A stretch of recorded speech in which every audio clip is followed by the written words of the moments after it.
भूमि सुधार पिछले 30-40 साल में लागू नहीं होने की वजह से भूमिहीनों की संख्या बिहार में इतनी ज्यादा है, जो देश में करीब करीब 57% देश में भूमिहीन जो है वो 38% है। 38% भूमिहीन लोग हैं।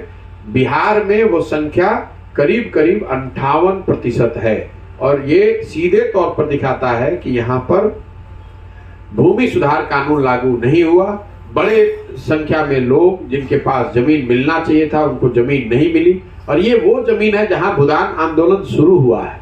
आप अंदाजा लगाइए कि जिस राज्य से भूदान आंदोलन शुरू हुआ, वहां पर आज देश में सबसे बड़ी संख्या भूमिहीनों की है। मैं पश्चिम चंपारण का आपको एक आंकड़ा बता रहा हूं।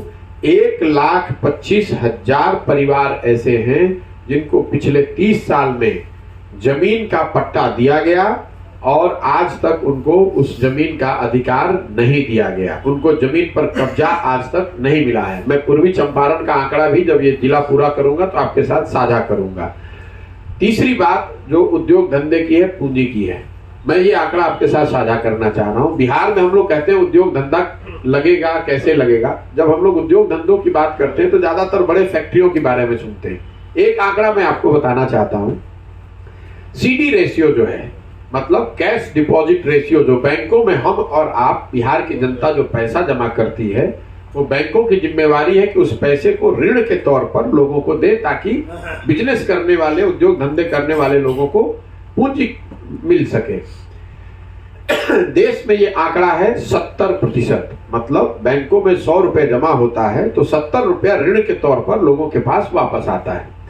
जो देश में अग्रणी राज्य हैं, तमिलनाडु है, आंध्रा है, कर्नाटक है, महाराष्ट्र है, वहां पर ये जो प्रतिशत है वो 90 से ऊपर है। मतलब अगर 100 रुपए जमा हो रहा है तो 90 रुपए ऋण के तौर पर वहां के लोगों को मिल रहा है।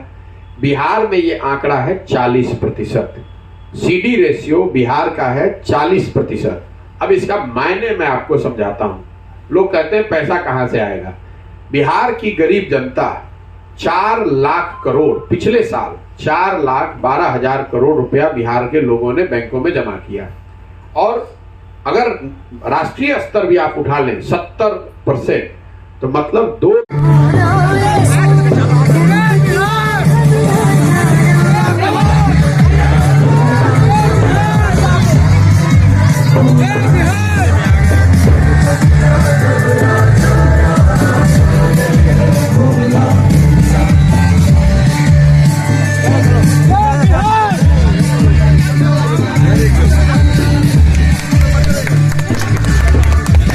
बिहार में देखिए, देश के ज्यादातर जो समृद्ध राज्य हैं, जो विकसित राज्य हैं, उन राज्यों ने जनसंख्या पर अपना नियंत्रण कर लिया। मतलब टीएफआर जो है, टोटल फर्टिलिटी रेट, 2.1 से नीचे अगर हो जाए तो जनसंख्या पर आपका नियंत्रण हो गया। मतलब धीरे धीरे जनसंख्या बढ़ेगी नहीं, समय कालखंड से धीरे धीरे या तो स्टेबल हो जाएगी या नीचे चली जाएगी। बिहार उन गिने चुने राज्यों में है जहां टीएफआर आज भी 3 से ऊपर है। और ये दिखाता है कि जैसे गरीबी पर, शिक्षा पर या दूसरे अन्य विकास के मानकों पर हम लोग देश में सबसे फिसड्डी है, वैसे जनसंख्या नियंत्रण पर भी हम लोग देश में सबसे फिसड्डी है। टीएफआर देश में सबसे ज़्यादा आज जिन राज्यों में टीएफआर, टोटल फर्टिलिटी रेट जहां सबसे ज़्यादा है, उसमें बिहार सबसे नीचे, बिहार सबसे आगे है। तो जब तक आप लोगों को एजुकेट करके, बेहतर परिवार नियोजन के माध्यम से, लड़कियों की जो शादी की जो एज है उसको बढ़ाकर, या बच्चों के जन्म के जो में जो डिस्टेंस होना चाहिए, इस तरह के प्रयोगों को करके, उस तरह के जो प्रमाणिक बातें हैं उसको आप जमीन पर लागू नहीं करेंगे, तब तक आपका जनसंख्या कंट्रोल में आएगा नहीं। और ये कोई कानून बनाकर किया नहीं जा सकता है। भारत, इसी देश में कम से कम 15 राज्यों ने ये करके दिखाया कि शिक्षा, बेहतर परिवार नियोजन, लोग सामाजिक जागरूकता और स्वास्थ्य सेवाओं की उपलब्धता, इन 4 चीज़ों का उपयोग करके टीएफआर को 2.1 से नीचे किया जा सकता है, जनसंख्या को नियंत्रित किया जा सकता है। बिहार इन सब मानकों पर बुरी तरह फेल हुआ है। जब बच्चियां पढ़ ही नहीं रही हैं, शादी आज भी बिहार में सबसे कम एज में जिन बच्चियों की शादी हो रही है, जो फर्स्ट प्रेगनेंसी है, वो आज भी बिहार में सबसे कम एज में हो रही है। तो इन स्थिति के बने रहते जब तक ये स्थिति बनी रहेगी तब तक यहाँ पर स्थिति सुधर नहीं सकती है। बाई ट्रेनिंग में पब्लिक हेल्थ की मैंने पढ़ा। 22 के नीतीश कुमार में जमीन आसमान का फर्क है। आपके ही एक मित्र बता रहे थे कि पहले 5 साल के जो नीतीश कुमार थे उन्होंने काम किया था, लोगों को लगा था कि ये आदमी कुछ बिहार में सुधार करेगा, और वही वजह है कि इसी बिहार की जनता ने, मान लीजिए कि मेरी बात छोड़ दीजिए, इसी बिहार की जनता ने उसी नीतीश कुमार को 200 से ज्यादा सीट एनडीए को जिताया था 2009-10 में, आपको याद होगा। वही नीतीश कुमार जब 14-15 में लोकसभा में चुनाव हार गए, लोकसभा में हारे थे, मुख्यमंत्री पद से उनको हटने की जरूरत नहीं थी, तो उन्होंने राजनीतिक मोरालिटी को ध्यान में रखते हुए पद से इस्तीफा दे दिया था। उनके पास 120 विधायक थे लेकिन उन्होंने पद से इस्तीफा दे दिया था। आज वही नीतीश कुमार चुनाव हार गए हैं 2020 में, उनके पास सिर्फ 43 विधायक हैं, फिर भी कोई ना कोई जुगत लगाकर मुख्यमंत्री बने हुए हैं। ये वो नीतीश कुमार हैं जो 2014 में 7 निश्चय जब मैं बनवा रहा था उनके साथ मिलकर, तो 15 दिन तक अफसरों के साथ, सिस्टम के साथ बैठकर ये तय किया गया था कि एक एक जो वादे किए जा रहे हैं 7 निश्चय में, उसका बजट और उसका संसाधन कहां से आएगा। आज वो नीतीश कुमार गांधी मैदान में एक दिन खड़े होते हैं और बताते हैं कि 10 लाख लोगों को सरकारी नौकरी दे दूंगा, जबकि 2 महीना पहले तक कह रहे थे कि ये तो संभव ही नहीं है। तो नीतीश कुमार, उन्होंने 7 निश्चय, आपने कहा प्रचार किया, तो प्रचार किया, उसके साथ साथ ये भी कहा कि 7 निश्चय को लागू किया जाए। 7 निश्चय की योजना लागू है जी, लागू तो और अगर लागू नहीं है, मान लीजिए कि आप वोटर हैं और 7 निश्चय की योजना के आधार पर नीतीश कुमार के उससे पहले के काम काज के आधार पर आपने 2015 में उनको वोट दिया, 15 के बाद उन्होंने 5 साल 7 साल काम नहीं किया, तो आपके पास 2 विकल्प है कि चूंकि आपने उनको 2015 में समर्थन दिया था तो आप लगातार जीवन भर समर्थन देते रहे, या आप ये कहें कि नहीं, इनको समर्थन जिस पर दिया था ये काम किया नहीं, मैं समर्थन इनको न देख किसी दूसरे को दूंगा। तो वही बात मेरे पर भी लागू होती है। भाई, किसी के साथ आपने काम किया या किसी की मदद की, इसका मतलब ये तो नहीं कि वो आदमी सही करे या गलत, जिंदगी भर उसी के साथ रहिएगा। अगर मैं आज नीतीश कुमार जी के साथ जाकर काम करना चाहूं तो मुझे कौन रोक रहा है? वो तो रोज बुला रहे हैं। आपको मालूम है, आप तो मीडिया के आदमी हैं, पदयात्रा शुरू होने से पहले भी उन्होंने बुलाया, उससे पहले दिल्ली आकर मेरे से मिले तब भी बुलाया। मेरा बिहार की राजनीति में हस्तक्षेप करना, बिहार की राजनीति में आना, ऐसी मेरी कोई मंशा ही नहीं रही है। आप कह रहे हैं कि जीत जाइएगा तो क्या कीजिएगा क्या नहीं कीजिएगा। 15 में तो चुनाव हम जीत गए थे ना। अगर हमको यहाँ मंत्री बनना होता, बिहार की सरकार में रहना होता, तो हमको 15 में कौन रोक रहा था? हम ही बना रहे थे, हमारे ही सहयोग से बना था, हम ही उस समय उनके मुख्य सलाहकार थे। जिसको जरूरत हो, जिसकी मन होता, अपने खुद बन जाते। हमारी कोई उस समय समझ ही नहीं है ऐसी थी कि हमें बिहार में कुछ ऐसा करना है। भाई, अच्छा काम होना चाहिए। मैंने ये भी कहा कि आज 10 लाख नौकरी दे दें लड़कों को, मैं छोड़ देता हूँ काम, अभी ये पूरा अभियान वापस ले लेंगे, मैंने तो ऑन रिकॉर्ड कहा है।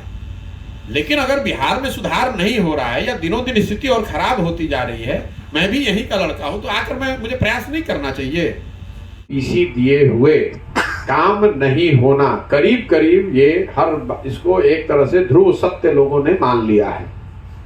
और अफसरशाही का आलम ये है कि ज्यादातर लोग, चाहे वो जनप्रतिनिधि हो पंचायती राज से जुड़े हुए, या उसके ऊपर एमएलसी एमएलए लोग हैं, या मंत्री हो या नीचे सामान्य जनता हो, हर व्यक्ति एक बात तो जरूर बता रहा है कि साहब अफसरशाही हावी है। ये जो सरकार है, नीतीश जी की जो सरकार है, ये अफसरों द्वारा संचालित जंगल राज है। हम लोगों ने इस राज्य में अपराधियों का जंगल राज देखा था। आज जो प्रशासन है, आज जो व्यवस्था है, ये अफसरों के द्वारा चलाए जाने वाला जंगल राज है, जहां लोगों की कोई सुनवाई नहीं है। जो अफसर के मन में आता है वही करता है। सामान्य जनता के लिए तो वही लोग माई बाप है, जो वो तय कर दे वो आपको मानना है, नहीं मानिएगा तो वही करेगा जो उसकी इच्छा है। तो 3 शब्द, भ्रष्टाचार, पीसी और अफसरशाही। इसके अलावा सरकार को लेकर उदासीनता, राजनीतिक जो यहाँ परिस्थिति है, ज्यादातर लोगों का ऐसा मानना है। ये नीतीश जी के लिए, कम से कम जो मुख्यमंत्री हैं, मैंने जिस तरह के शब्द प्रयोग लोगों के द्वारा सुना, तो मेरे लिए एक तरह से, मैं बार बार कहता हूं कि 14-15 में नीतीश कुमार जी का जब हम लोग कैंपेन कर रहे थे, तो चंपारण का वो एरिया है जहां महागठबंधन को सफलता नहीं मिली थी। तो लोग उस समय भी नीतीश जी के पक्ष में नहीं थे, लेकिन हर व्यक्ति ये कहता, जो वोट नहीं देता था, वो भी नीतीश जी के लिए किसी तरह के अपशब्द का प्रयोग नहीं करता था। लेकिन आज मैं 60 दिन पैदल चलने के बाद ये आपको कह सकता हूं कि नीतीश जी के लिए और उनकी सरकार के लिए जिस तरह के अपशब्द, जिस तरह के भाषा का प्रयोग सामान्य जनता कर रही है, वो नीतीश जी के लिए और जदयू, खास करके जदयू के साथ राजनीति करने वालों के लिए शुभ संकेत नहीं है। क्योंकि लोगों के मन में कोई आदर भाव, एक बेसिक सम्मान नहीं है। मैंने मंच से भी कहा है कि मेरा आकलन यह है कि नीतीश कुमार जी अगर सुरक्षा न हो तो शायद ही कोई पंचायत ऐसा है जिसको कि वो पैदल पार कर सकते हो, सवाल ही नहीं है।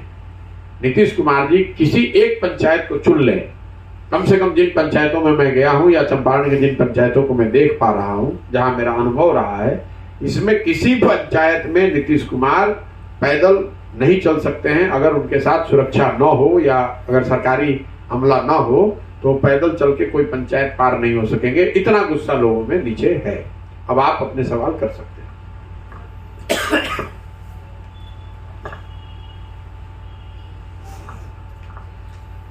बिहार में वो संख्या करीब करीब 58% है और ये सीधे तौर पर दिखाता है कि यहाँ पर भूमि सुधार कानून लागू नहीं हुआ।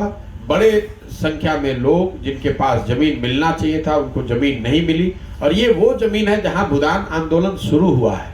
आप अंदाजा लगाइए कि जिस राज्य से भूदान आंदोलन शुरू हुआ वहां पर आज देश में सबसे बड़ी संख्या भूमिहीनों की है। मैं पश्चिम चंपारण का आपको एक आंकड़ा बता रहा हूं, 1,25,000 परिवार ऐसे हैं जिनको पिछले 30 साल में जमीन का पट्टा दिया गया और आज तक उनको उस जमीन का अधिकार नहीं दिया गया, उनको जमीन पर कब्जा आज तक नहीं मिला है। मैं पूर्वी चंपारण का आंकड़ा भी जब ये जिला पूरा करूंगा तो आपके साथ साझा करूंगा। तीसरी बात जो उद्योग धंधे की है, पूंजी की है, मैं ये आंकड़ा आपके साथ साझा करना चाह रहा हूं। बिहार में हम लोग कहते हैं उद्योग धंधा लगेगा, कैसे लगेगा? जब हम लोग उद्योग धंधों की बात करते हैं तो ज्यादातर बड़े फैक्ट्रियों के बारे में सुनते हैं। एक आंकड़ा मैं आपको बताना चाहता हूं, सीडी रेशियो जो है, मतलब कैश डिपॉजिट रेशियो, जो बैंकों में हम और आप बिहार की जनता जो पैसा जमा करती है, वो बैंकों की जिम्मेवारी है कि उस पैसे को ऋण के तौर पर लोगों को दे ताकि बिजनेस करने वाले, उद्योग धंधे करने वाले लोगों को पूंजी मिल सके। देश में ये आंकड़ा है 70%, मतलब बैंकों में 100 रुपए जमा होता है तो 70 रुपया ऋण के तौर पर लोगों के पास वापस आता है। जो देश में अग्रणी राज्य हैं, तमिलनाडु है, आंध्रा है, कर्नाटक है, महाराष्ट्र है, वहां पर ये जो प्रतिशत है वो 90 से ऊपर है। मतलब अगर 100 रुपए जमा हो रहा है तो 90 रुपए ऋण के तौर पर वहां के लोगों को मिल रहा है। बिहार में ये आंकड़ा है 40%।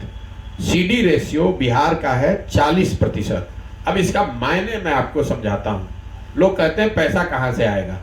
बिहार की गरीब जनता 4 लाख करोड़, पिछले साल 4,12,000 करोड़ रुपया बिहार के लोगों ने बैंकों में जमा किया, और अगर राष्ट्रीय स्तर भी आप उठा लें 70%, तो मतलब 2,80,000 करोड़ रुपया बिहार के लोगों को ऋण के तौर पर उनके रोजी रोजगार करने के लिए मिलना चाहिए था। चाहे आप दुकान चलाते हैं, टैक्सी चलाते हैं, उद्योग धंधा करते हैं, छोटा बड़ा जो भी काम करते हैं, 2,80,000 रुपया ऋण के तौर पर एक साल में मिलना चाहिए था।